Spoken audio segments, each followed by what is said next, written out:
When it comes to the African safari, the Serengeti is one of the best places to witness Africa's wildlife. It's home to the Great Migration, which is when the wildebeest make a circular loop around the Serengeti into Kenya's Masai Mara every year. Now, the crowning feature of Tanzania and Africa in general is Mount Kilimanjaro. It's the tallest place in Africa and also the highest freestanding mountain in the world with an elevation of 5,895 meters. What's great about Mount Kilimanjaro is that it can be summited without climbing gear. The journey takes anywhere from 5 to 10 days to complete. I'd love to do it someday. Now, one of the best places to view Mount Kilimanjaro is from the Amboseli National Park. It's located right across the border in Kenya, and I think it has one of the best views in the world, not only because it has a great view of Mount Kilimanjaro, but it's often coupled with animals such as elephants roaming free throughout the park. It's a scene straight out of Lion King. Now, afterwards, we're going to venture to Ethiopia to visit the Simien Mountains. They are home to the highest point in Ethiopia. Now, one of my favorite features of the Simien Mountains is its wildlife. They are home to the Kalada baboon, also known as the bleeding heart monkey,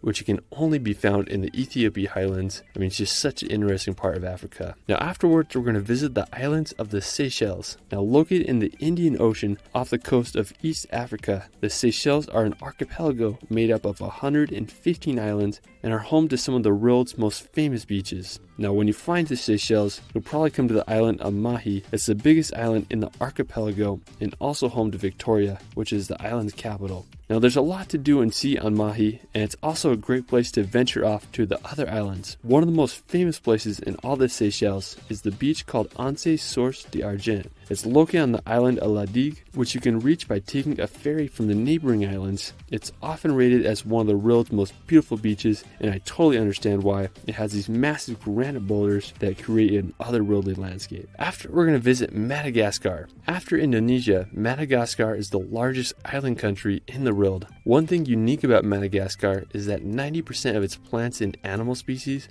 are found nowhere else in the world. One of the most famous places in Madagascar is the Baobab Avenue. It's this dirt street lined with Grandidier's baobab trees, which are over 30 meters tall and almost 3,000 years old.